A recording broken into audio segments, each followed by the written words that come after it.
Assalamualaikum warahmatullahi wabarakatuh. Selamat datang di kelas akuntansi biaya ya teman-teman.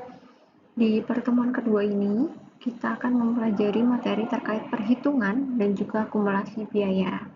Meskipun judulnya di sini adalah perhitungan dan akumulasi biaya, di sini masih secara teori ya teman-teman. Jadi belum ada perhitungan di dalamnya seperti itu. Jadi kita baru memahami secara teori saja terkait bagaimana sih perhitungan biaya dan juga akumulasinya.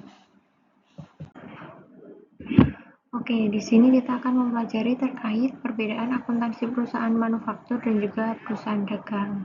Jadi kan di mata kuliah yang sebelumnya, di semester sebelumnya kan kita mempelajari yaitu antara akuntansi, di mana ada perbedaan pencatatan terkait akuntansi perusahaan manufaktur dan juga perusahaan dagang. Nah, di sini dalam akuntansi biaya, dalam pencatatan biaya pun juga ada perbedaannya, teman-teman. Jadi, untuk perbedaannya itu bisa dilihat dari neraca dan juga laporan laba rugi. Kalau dari segi neraca itu perusahaan dagang dia pencatatannya hanya menggunakan satu rekening atau satu akun. Seperti itu. Nah, yaitu namanya persediaan barang dagangan atau dalam bahasa Inggrisnya itu merchandising inventory. Gitu. Kemudian untuk perusahaan manufaktur itu nanti akan ada beberapa akun seperti persediaan bahan baku, persediaan bahan penolong, persediaan barang dalam proses, persediaan barang jadi. Mengapa perusahaan manufaktur itu ada banyak akun? Karena dalam manufaktur itu prosesnya bukan hanya proses barang langsung jadi ya, tetapi proses di mana barang itu diproduksi dari awal pembelian bahan sampai nanti bahan bahan apa namanya bahan penolongnya ada, bahan dalam proses atau bahan setengah jadi sampai menjadi barang jadi. Contoh, misal perusahaan sepatu itu kan ada banyak bahan bakunya ya, seperti lem, kemudian ada sol, ada mungkin kulit seperti itu. Nah, bahan penolongnya apa? Mungkin bahan penolongnya bisa benang seperti itu kan, bisa mungkin juga seperti tali sepatu seperti itu kan. Nah, kemudian persediaan barang dalam proses itu adalah barang-barang yang masih setengah jadi, artinya misal sepatu itu sudah jadi, bukan sudah jadi ya, masih setengah jadi, artinya misal sepatu itu sudah dilem tetapi belum siap untuk dipakai karena belum ada kancingnya, belum ada lubang untuk tali sepatunya seperti itu. Jadi itu masih dalam proses gitu. Nah, itu kan setiap tahapannya selalu dicatat menjadi beberapa barang persediaan gitu ya, yang itu ada 4 macam untuk perusahaan manufaktur. Kemudian dari segi laporan laba rugi untuk perusahaan dagang itu persediaan atau barang yang siap untuk dijual itu diperoleh dari penjumlahan dari persediaan awal barang dagangan ditambah dengan pembelian bersih. Kenapa pembelian bersih? Karena balik lagi bahwa perusahaan dagang ini dia tidak melakukan yang namanya melakukan proses produksi. Jadi dia hanya yang namanya melakukan pembelian gitu kan, tidak melakukan yang namanya proses pembuatan seperti itu. Dia hanya melakukan pembelian dari produsen kemudian dia jual kembali seperti itu. Kemudian untuk perusahaan manufaktur itu barang tersedia dijual atau barang yang siap dijual itu berasal dari persediaan awal barang jadi ditambah dengan harga pokok produksi atau cost of good manufacture, atau ada yang bilang cost of goods sold, atau kita lebih familiarnya dengan nama HPP, harga pokok produksi seperti itu.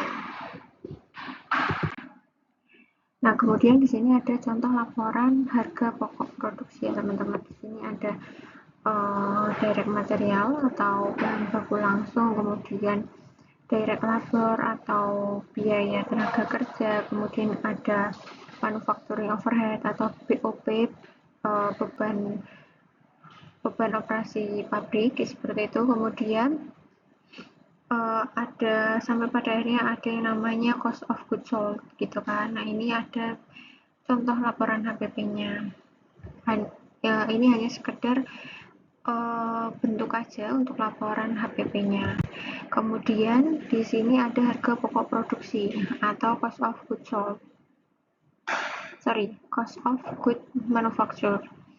Nah, harga pokok produksi ini adalah biaya barang yang dibeli untuk diproses sampai selesai, baik sebelum maupun selama periode akuntansi berjalan. Semua biaya ini adalah biaya persediaan. Kemudian untuk penggolongannya itu sendiri adalah penggolongan biaya produksi ada 3. Ada biaya bahan baku, ada biaya tenaga kerja langsung, dan juga biaya overhead pabrik. Dimana untuk biaya bahan baku itu adalah biaya perolehan semua bahan yang pada akhirnya akan menjadi bagian dari objek biaya, barang dalam proses dan kemudian menjadi barang jadi, seperti yang saya jelaskan di awal tadi pada slide sebelumnya, bahwa yang namanya manufaktur atau perusahaan manufaktur ini dia membelinya adalah berupa bahan mentah yang nantinya diproses menjadi barang jadi, seperti itu. Misal tadi kan ada pabrik sepatu ya, dia membelinya ada banyak bahan tuh, ada yang dari kulit, kemudian ada yang dari sol sepatu dia beli, kemudian dia beli lem, dia beli benang dan segala macamnya.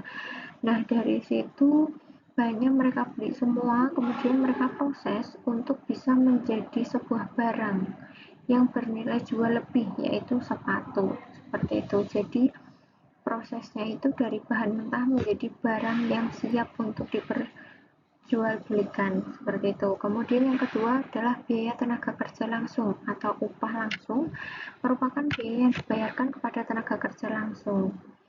Kenapa di sini dia menekankan bahwa biaya tenaga kerja langsung? Karena ini adalah karyawan yang dia terlibat langsung dalam proses pembuatan sepatu. Contoh, itu adalah para karyawan pabrik yang terlibat langsung dalam kegiatan pembuatan sepatu. Tidak termasuk mandor ya, karena kalau mandor ini kan dia tidak terlibat langsung. Dia hanya mengawasi seperti itu. Nah, dia masuknya ke dalam biaya overhead pabrik.